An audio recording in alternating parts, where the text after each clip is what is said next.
Narito ang iyong lingguhang horoscope para sa Aries, para sa araw ng January 25 hanggang January 31. Sa pagsisimula ng linggong ito mula January 25, mararamdaman mo ang isang matinding bugso ng enerhiya na magtutulak sa iyo na simulan ang mga bagong proyekto na matagal mo nang pinaplano. Ang iyong likas na katapangan ay lilitaw sa bawat desisyon na iyong gagawin, at mapapansin ng mga tao sa iyong paligid ang iyong determinasyon na magtagumpay sa lahat ng bagay. Mahalaga na gamitin mo ang lakas na ito sa tamang paraan upang hindi ka maging masyadong mapusok sa iyong mga aksyon, lalo na sa trabaho. Ang panahon sa pagitan ng January 25 hanggang January 31 ay mainam para sa pagpapakita ng iyong kakayahan bilang isang leader sa iyong komunidad. Manatiling nakatutok sa iyong mga mithiin at huwag hayaang maging hadlang ang mga maliliit na aberya sa iyong landas patungo sa rurok. Sa aspeto ng iyong karera, ang linggong ito ay magdadala ng mga oportunidad para sa mabilis na pag-unlad at pagkilala sa iyong mga nagawa nitong nakaraang buwan. Ang iyong sipag ay mapapansin ng iyong mga nakakataas, at maaaring may dumating na balita tungkol sa isang bagong responsibilidad o promosyon na matagal mo nang hinihintay. Mahalagang manatiling mapagkumbaba sa kabila ng mga papuring matatanggap mo upang mapanatili ang magandang ugnayan sa iyong mga kasamahan sa opisina. Ang iyong pagiging malikhain ay magiging susi sa paglutas ng mga komplikadong problema sa trabaho na matagal nang nakabinbin sa iyong lamesa. Huwag matakot na magbigay ng iyong opinyon sa mga pagpupulong dahil ang iyong boses ay may malakas na impluensya sa panahong ito. Pagdating sa iyong pananalapi, ang linggong ito ay nagpapahiwatig ng pagdating ng dagdag na kita o mga hindi inaasahang biyaya na makakatulong sa iyong mga gastusin. Gayunpaman, kailangan mong maging masinop sa paghawak ng iyong pera upang matiyak na mayroon kang sapat na ipon para sa mga darating na buwan ng taon. Iwasan ang mga biglaang pagbili ng mga bagay na hindi mo naman talaga kailangan, lalo na sa kalagitnaan ng linggo ng January 25. Ang paggawa ng isang maayos na listahan ng iyong mga prioridad ay makakatulong sa iyo na balansihin ang iyong budget ng walang hirap. Ang iyong pasensya sa paghihintay ng tamang pagkakataon para sa investment ay magbubunga ng magandang resulta bago matapos ang linggo. Sa larangan ng pag-ibig, ikaw ay makakaranas ng mas masiglang pakikipag-ugnayan sa iyong kapareha o sa mga taong malapit sa iyong puso. Magkakaroon ng mga pagkakataon para sa malalim na pag-uusap na magpapatibay sa inyong tiwala sa isa't isa sa buong linggo ng January 25. Kung ikaw ay single, ang iyong magnetismo ay malakas, kaya huwag magulat kung may mga bagong tao na lalapit sa iyo upang makipagkaibigan. Ang pagiging tapat sa iyong nararamdaman ang siyang magiging daan para sa isang masayang relasyon na puno ng katapatan. Siguraduhin na maglaan ng sapat na oras para sa mga bonding moments upang hindi mo makalimutan ang halaga ng iyong mga mahal sa buhay. Ang iyong kalusugan ay nangangailangan ng disiplina, lalo na sa iyong pagkain at oras ng pahinga sa buong linggo hanggang January 31. Maaaring makaramdam ka ng bahagyang pagkapagod dahil sa dami ng iyong aktibidad, kaya mahalagang uminom ng maraming tubig at kumain ng masustansya. Ang pag-ehersisyo sa umaga ay makakatulong upang mapanatili ang iyong sigla at linaw ng isip sa pagharap sa mga hamon.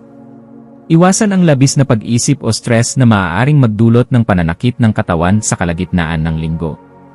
Ang pagkakaroon ng positibong pananaw ay magsisilbing proteksyon mo laban sa anumang sakit na dulot ng sobrang pagtatrabaho at puyat. Ang iyong mga maswerteng numero ay 9, 18, 19 at 27. Para sa iyong maswerteng kulay, ang pula ay magbibigay sa iyo ng karagdagang lakas ng loob habang ang puti ay magdadala ng kapayapaan sa iyong isip. Ang dapat mong gawin ay ayusin ang iyong mga kagamitan sa bahay o opisina upang dumaloy ang magandang enerhiya sa iyong paligid. Ipagdasal ang pagkakaroon ng mahabang pasensya at gabay sa bawat hakbang na iyong gagawin sa buong linggong ito. Ang pananalig sa iyong sariling kakayahan at sa banal na plano ay magbibigay sa iyo ng kapanatagan sa kabila ng anumang pagsubok na dumating. Dapat mong ipagdasal ang kaligtasan ng iyong pamilya at ang tagumpay ng iyong mga plano para sa susunod na buwan ng February. Humingi ng tulong upang manatili kang matatag sa harap ng mga kompetisyon na iyong kakaharapin sa iyong paligid mula January 25. Ang isang tapat na panalangin sa umaga ay magsisilbing kalasag mo laban sa mga negatibong enerhiya na nagmumula sa ibang tao.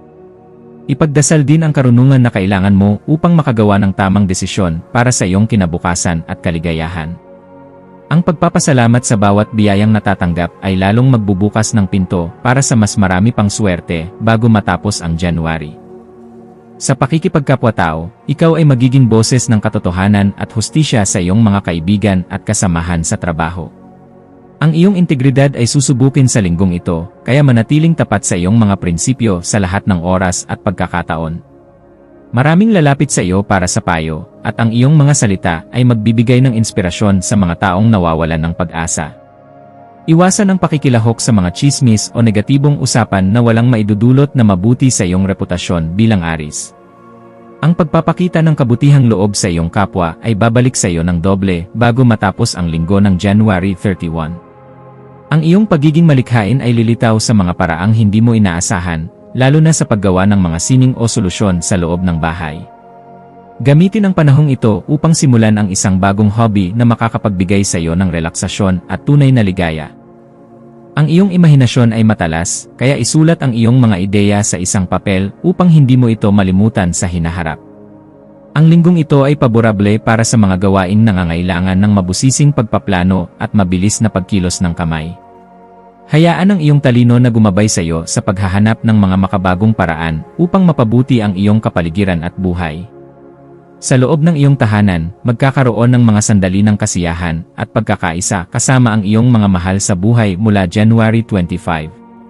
Mahalagang makinig sa mga mungkahi ng iyong mga kapamilya upang maiwasan ang anumang hindi pagkakaunawaan sa loob ng bahay. Ang paglilinis ng iyong tirahan ay magdadala ng sariwang enerhiya na makakatulong sa iyong focus sa araw-araw na gawain. Maglaan ng oras para sa isang masarap na hapunan kasama ang pamilya upang muling magkonekta ang inyong mga damdamin at puso. Ang suporta ng iyong pamilya ang iyong magiging sandigan sa pagharap sa mga hamon ng panlabas na mundo sa buong linggo. Sa emosyonal na antas, maaaring makaramdam ka ng matinding pagnanais na maging malaya at gawin ang mga bagay sa sarili mong paraan. Mahalagang matutunan ang balanse sa pagitan ng iyong pagnanais na magsarili at ang iyong mga responsibilidad sa ibang tao. Ang paghinga ng malalim at ang pagmeditasyon ay makakatulong upang manatiling kalmado ang iyong kalooban sa gitna ng kaguluhan. Huwag hayaang ang galit o inis ay maghari sa iyong puso kung hindi agad mangyari ang iyong gusto sa linggong ito.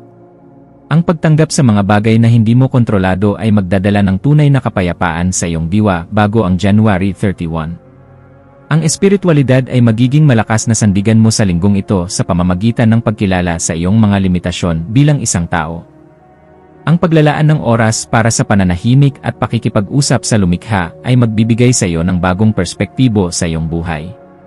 Maniwala ka na ang bawat pagsubok ay may kaukulang biyaya na naghihintay sa iyo sa dulo ng iyong paglalakbay sa mundo. Ang iyong pananampalataya ang magiging liwanag mo sa gitna ng kadiliman ng mga pag-aalinlangan na bumabalot sa iyo. Ipagpatuloy ang paggawa ng mabuti nang walang hinihintay na kapalit upang mapanatili ang iyong espiritual na ningning sa buong linggo. Sa kabuuan, kailangan mong maging handa sa mabilis na takbo ng mga pangyayari sa iyong buhay sa pagtatapos ng buwang ito. Ang bawat pagkakataon na darating sa iyong landas ay dapat mong sunggaban ng may sapat na pag-ingat at talino. Huwag mong hahayaang ang iyong pagiging agresibo ay makasakit sa damdamin ng mga taong nagmamahal sa iyo ng tapat. Sa pamamagitan ng tamang pagtitimbang ng iyong emosyon at lohika, makakamit mo ang tagumpay na iyong hinahangad mula pa noon. Ang linggong ito ay isang mahalagang yugto para sa iyong paglago bilang isang mas matatag at matalinong individual. Manatiling nakatutok sa iyong mga pangarap at huwag hayaang ang mga opinyon ng ibang tao ay magpabago sa iyong direksyon. Ang iyong lakas ay nagmumula sa iyong kalooban, at ang universo ay nakahandang suportahan ang iyong mga adhikain sa linggong ito. Magtatapos ang linggong ito ng may mga bagong aral na magagamit mo para sa susunod na yugto ng iyong buhay sa February. Ang iyong determinasyon ay magbubunga ng mga resulta na matagal mo nang hinihintay sa iyong karera at personal na buhay. Ipagpatuloy ang paglakad ng may dangal at tiwala sa iyong sariling kakayahan sa bawat araw ng linggong ito. Sa huling araw ng January, maglaan ng oras upang pagnilayan ang lahat ng iyong mga nagawa at ang mga biyayang natanggap.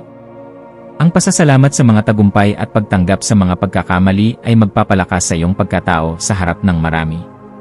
Handa ka na ngayon na harapin ang mga bagong hamon na darating sa susunod na buwan ng may baong sapat na karunungan. Ang iyong paglalakbay ay patuloy na nagiging makabuluhan sa bawat desisyon na iyong pinag-iisipang mabuti para sa iyong ikabubuti. Magpahinga ng mahimbing at ihanda ang iyong sarili para sa mas marami pang pakikipagsapalaran na magdadala sa iyo sa tagumpay.